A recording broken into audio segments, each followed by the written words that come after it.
हिंदी विषय के सभी विद्यार्थियों को नमस्कार। मैं आपके लिए आज नया टॉपिक लेकर आया हूँ, कवि भूषण। तो सबसे पहले रीतिकाल के रीतिबद्ध काव्यधारा के इस प्रमुख कवि के जीवन परिचय के बारे में हम पढ़ेंगे। भूषण रीतिकाल की रीतिबद्ध काव्यधारा के प्रमुख कवि थे। उनका जन्म संवत 1670 में हुआ था और मृत्यु संवत 1772 में हुई थी। ईस्वी सन में देखेंगे तो इनका जन्म 1613 ईस्वी में और मृत्यु 1715 ईस्वी में हुई थी। उनके पिता का नाम पंडित राधाकृष्ण त्रिपाठी था। ये रीतिकाल के प्रसिद्ध कवि चिंतामणि एवं मतीराम के भाई थे। कुछ विद्वान जटाशंकर को भी इनका भाई मानते हैं। उनके वास्तविक नाम का पता नहीं है। ये कानपुर के समीपवर्ती तिकवापुर नामक स्थान के मूल निवासी थे, जो वर्तमान में उत्तर प्रदेश में है। चित्रकूट के राजा रुद्रशाह सोलंकी ने इन्हें भूषण की उपाधि से सम्मानित किया था।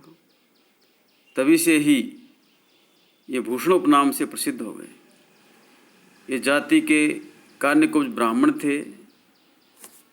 ये छत्रपति शिवाजी और उनके पौत्र साहू जी, छत्रसाल, बुंदेला, जो पन्ना नगरी के राजा थे, आदि के आश्रित कवि थे। कहते हैं कि महाराज छत्रसाल ने इनकी पालकी में अपना कंधा लगाया था, जिस पर इन्होंने कहा था, शिवा को बखानो की बखानो छत्रसाल को।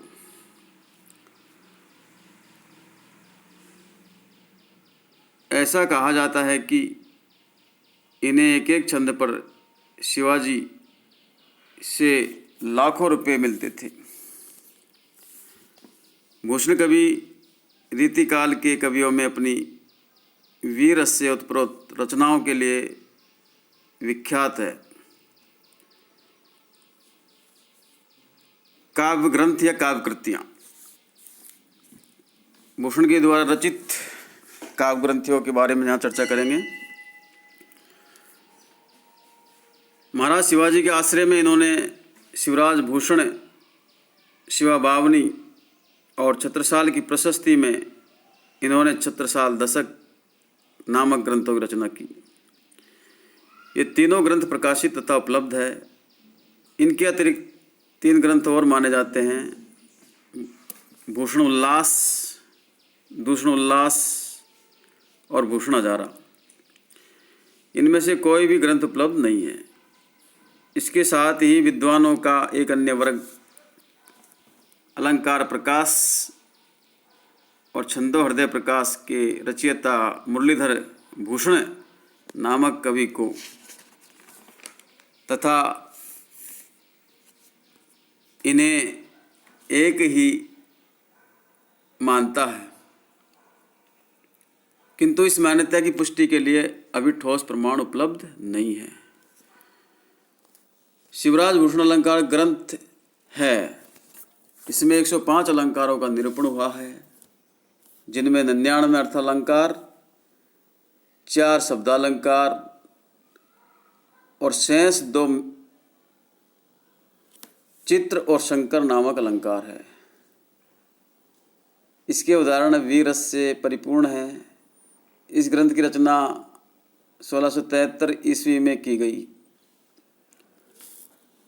भूषण की रचनाओं में रसंसार की दृष्टि से शिवा बावनी और छत्रसाल दशक का महत्वपूर्ण स्थान है। नामों के अनुसार इनमें से प्रथम काव्य में 52 छंद तथा द्वितीय में 10 छंद होने चाहिए, किंतु इस समय प्राप्त होने वाली प्रतियों में दोनों ही काव्य अधिक छंदों से युक्त है। इन छंदों की रचना स्वतंत्र रूप से की गई है। अतः इनमें रस के समावेश में किसी प्रकार की बाधा नहीं हो पाई। इन दोनों मुक्तक काव्यों में क्रमशः महाराज शिवाजी तथा महाराज छत्रसाल की वीरता का वर्णन किया गया है।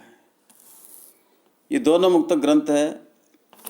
उदाहरण स्वरूप एक कवि द्रष्टव्य है कवि भूषण के द्वारा रचित ये छंद। इंद्रजिमि जंब पर बाडवसु अम्ब पर रावण सदम पर रघुकुल राज है। पौनवारी वाहा पर शंभुरति नाहा पर ज्यों शस्त्रभाव पर राम द्विज राज है। दावा द्रुम दंड पर चीता मृग झुंड पर भूषण बितुंड पर जैसे मृग राज है। तेज तम अंश पर कान जिमि कंस पर त्यों मलेच्छ वंश पर शेर शिव राज है। अर्थात महाराज शिवाजी की प्रशंसा में उन्होंने छंद कवित छंद की रचना की जो ब्रजभाषा में है। कहते हैं कि इस छंद पर प्रसन्न होकर महाराज शिवाजी ने छत्रपति शिवाजी ने 52 गांव 50 लाख मुद्राएं और 52 हाथी पुरस्कार के रूप में प्रदान किए थे। काव्य समीक्षा।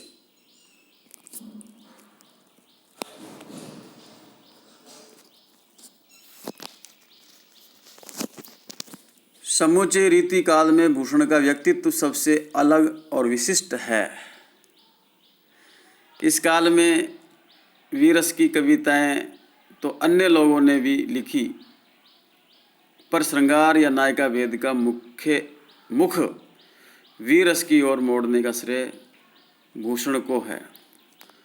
जब हिंदी काव्य नायिका भेद और नक्शिक वर्णन में लगा हुआ था, भूषण ने इतिहास की उस प्राणवान धारा को पहचाना जो औरंगजेबी अत्याचार के विरुद्ध बह रही थी। इस धारा के भगीरथ शिवाजी थे। भूषण ने अपनी रचनाओं से शिवाजी का प्रशस्ति गान कर अत्याचार विरोधी धारा को थोड़ा और गतिशील बना दिया।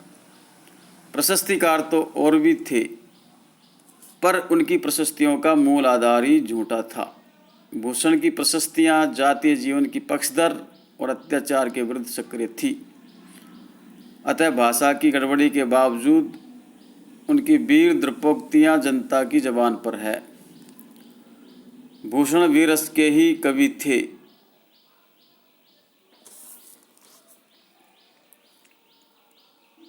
इनके 2-4 कवित श्रृंगार के भी मिले हैं, पर वे नगण्य हैं।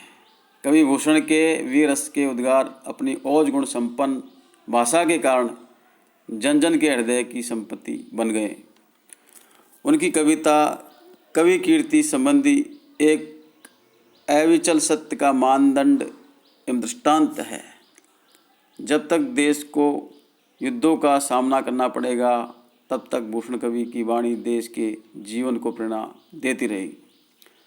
असांप्रदायिक मनोवृत्ति वाले भूषण कवि का काव्य राष्ट्रीय विचारधारा से आंदोलित जीवन का उत्तम उदाहरण है।